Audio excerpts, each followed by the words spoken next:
Olá! Nós vamos começar o estudo da disciplina de Ciência, Tecnologia e Sociedade. Nós vamos começar justamente por essa discussão sobre a ciência e tecnologia, diferenciando-as, vendo as influências que sofrem, né, de acordo com o tipo de sociedade onde se desenvolvem. Então, essa é uma discussão inicial, tá? A primeira coisa que eu gostaria de ressaltar é que a ciência, tecnologia e sociedade, o nome dessa disciplina, na realidade se forma como uma espécie de uma linha de pesquisa, né? Uma linha de estudos. Então existe muito material produzido sobre essa temática. Aqui é importante também perceber que a relação entre ciência, tecnologia e sociedade não é só porque a ciência e a tecnologia são produzidas dentro de uma sociedade. A discussão é bem mais complexa do que essa relação tão direta entre esses três termos, em especial em relação aos dois primeiros e ao último. Então, discutir ciência e tecnologia pensando esse aspecto, associado a esse aspecto sociedade, remete também a pensar outros processos, né, relacionados à própria transformação da ciência e tecnologia em algo público, na democracia relacionada a essa temática. E nós vamos aprofundar isso. A sugestão para aprofundar essa discussão é um artigo disponibilizado no material dessa primeira temática que nós estamos estudando. Tá? Então vocês vão conseguir trabalhar melhor essas relações. Vamos começar pensando em conceito de tecnologia. A tecnologia ela é tomada como uma atividade que é socialmente organizada, baseada em planos e de caráter essencialmente prático. Então, a tecnologia tem esse caráter prático. Se desenvolve alguma coisa para algo, para resolver um determinado problema. Tá? Então, ela compreende um conjunto de conhecimentos e informações utilizados na produção de bens e serviços que são provenientes de diversas fontes, por exemplo, das descobertas científicas, das invenções. Então, a tecnologia, em alguma medida, depende muito da ciência, mas isso não quer dizer que ela não possa ser desenvolvida sem um determinado tipo de conhecimento científico que já tenha sido trabalhado. Tá? Existem conexões que não são lineares entre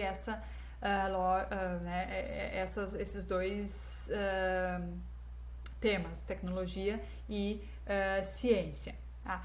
Todo objeto técnico ele faz parte de uma cultura, e aqui é um aspecto importante de novo, né? Não dá para entender tecnologia e ciência sem entender que eles são produzidos em uma cultura, em uma sociedade, e essa leitura ela é complexa, né? A gente precisa entender isso.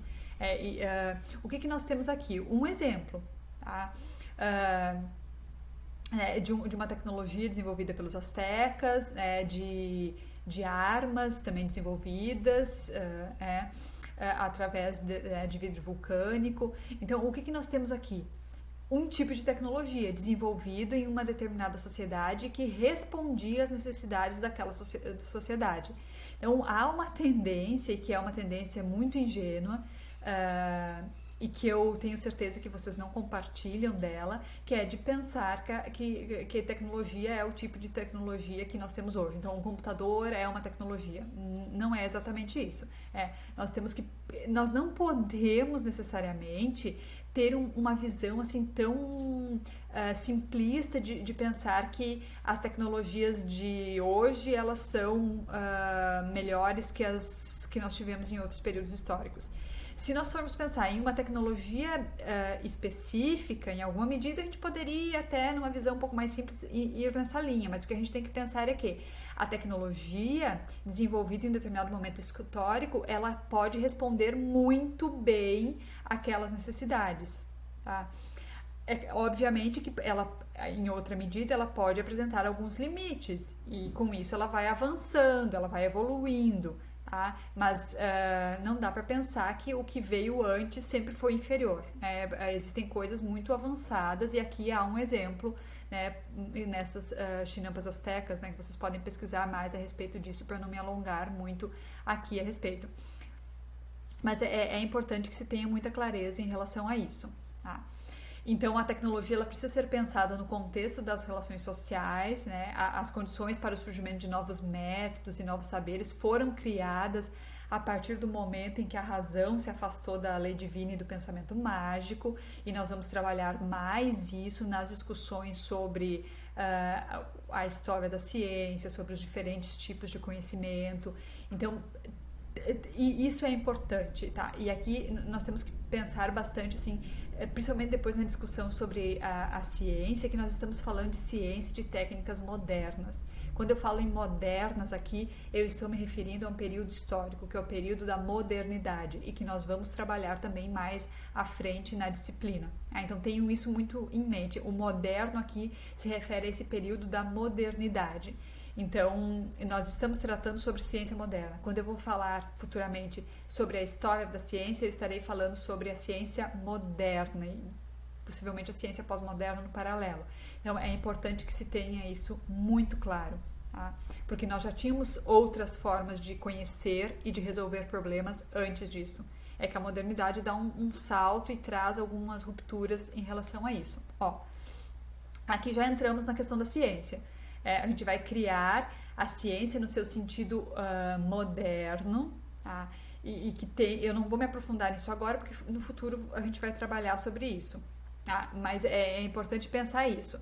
Então, como é que é entendida essa ciência moderna? Ela vai ser tratada, ou melhor, ela trata-se de um saber construído.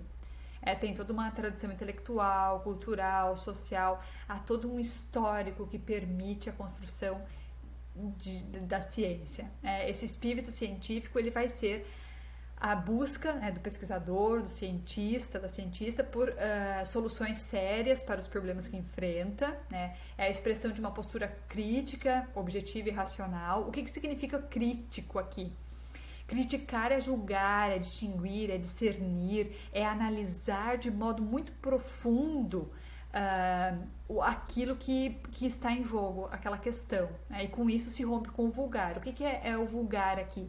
É entendido com aquele conhecimento que é um eu acho, eu penso mas que não tem a objetividade do saber, que não passou pelo método. Em última análise aqui nós temos que pensar na questão do método, da racionalidade, tá?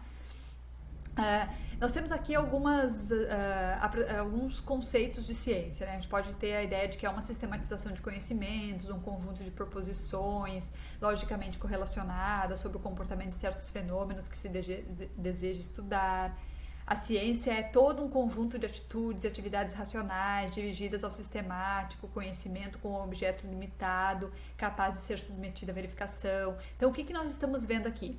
A ideia de racionalidade, de método, de verificação, de observação, que são aspectos, características fundamentais para o conhecimento científico. A ciência ela possui objetivo ou uma finalidade, né, que é uma preocupação em distinguir a característica comum ou as leis gerais que regem determinados eventos. Ela tem uma função, né, o aperfeiçoamento através do crescente acervo de conhecimentos, da relação, né, dos seres humanos com o mundo. Então,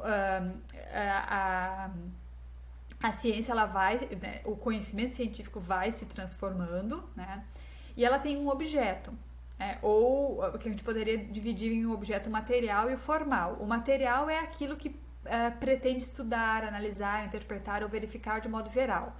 E o formal é o enfoque especial em face das diversas ciências que possuem o mesmo objeto material. Então, nós temos essa diferença aqui para ficar mais claro. Então, nós temos as ciências factuais e as ciências formais. A maior parte delas está nas factuais. A gente poderia dividir entre as naturais e as sociais, né? Lá nas naturais a gente tem física, química, biologia, nas sociais, sociologia, política, economia, e nas formais nós temos a lógica e a matemática, tá? Então, para a gente ter essa separação, percebam aqui, voltando, o formal, o enfoque especial em face das diversas ciências que possuem o mesmo objeto material. Então, no caso aqui das formais, nós temos a lógica, a matemática, que elas estão presentes nessas outras ciências. Então, nós podemos defini-las desse modo. Tá? Nós podemos ainda ter uma classificação e uma divisão das ciências que vai ser entre as ciências não empíricas, que são essas formais. Tá? O que é o empírico? É que não tem aquele conhecimento que vai ser verificado. Quando se diz assim, essa é uma pesquisa empírica, é uma pesquisa que vai a campo, que vai ao laboratório, né? que observa, que verifica. Né? Tem como característica a existência da prova, né, da demonstração que é completa e final definitiva. O seu ideal é a coerência, e isso é possível porque não se ocupam de fatos. Então, ela não está analisando os fatos, mas está pensando na coerência, vai lá na ideia da lógica. Elas não dependem da natureza, da humanidade, de suas inconstâncias, justamente porque não tem a empiria. E elas não lidam com a mobilidade, com as alterações que o tempo carrega e que vão trazer novas e variadas modificações nos seus objetos. Então, isso não vai ocorrer porque não tem essa empiria. E as ciências empíricas e factuais, essas vão olhar para aquilo que ocorre no mundo, para os fatos que estão ocorrendo, para os fenômenos que estão ocorrendo, fenômenos naturais, fenômenos sociais. Os seus postulados, eles vão ser aceitáveis quando apresentam evidência empírica. Então, precisa daquela evidência. E isso pode ser verificado através de experimentos, né, se nós formos pensar nas pesquisas de laboratório, ou através de coleta de dados de campo, né, se a gente for pensar no caso da sociologia, da economia, né, questionários, entrevistas, né, essas outras formas de coleta de dados. Né. Para nós termos um enunciado que vai ser colocado à prova, né, eles precisam ser submetidos à observação e à experimentação. Tá? Essas características aqui, vocês vão olhar no material dos tipos de conhecimento. Quando nós estamos tratando lá sobre o conhecimento científico, vocês vão se deparar de novo com essas características. Né? Entre as características dos tipos de cada um dos tipos de conhecimento, há então a questão da observação, da experimentação, e está ligada ao conhecimento científico. A coerência, ela é necessária, obviamente, mas ela não é suficiente nesse caso. Então, o que nós temos? Hipóteses que são provisórias, que após a verificação, elas vão ser confirmadas ou serão refutadas. E sem esquecer que esse conhecimento científico, ele é um conhecimento que ele pode ser revisto. Tá? Então, a qualquer momento pode surgir um novo estudo que vá refutar aquilo que existia. Então, a ciência, ela não é estática. Tá? O que eu quero dizer para vocês aqui? Então, aqui nós temos as referências. Esses livros vocês conseguem ter acesso na internet. Tá? O primeiro aqui da Marconi e da Lakatos, vocês vão ter essas definições bem básicas. O Boaventura vai promover uma reflexão mais profunda. Tá? Eu vou voltar à discussão do Boaventura nas aulas em que nós formos trabalhar com o conhecimento, a história da ciência. Lá nós vamos fazer uma reflexão mais aprofundada sobre a visão dele, sobretudo em relação a essa diferença da ciência moderna e pós-moderna. Então, aqui nesses livros vocês podem aprofundar um pouquinho o que eu estou falando. Tá? Confiram os outros materiais que estão disponíveis no Moodle. Até mais!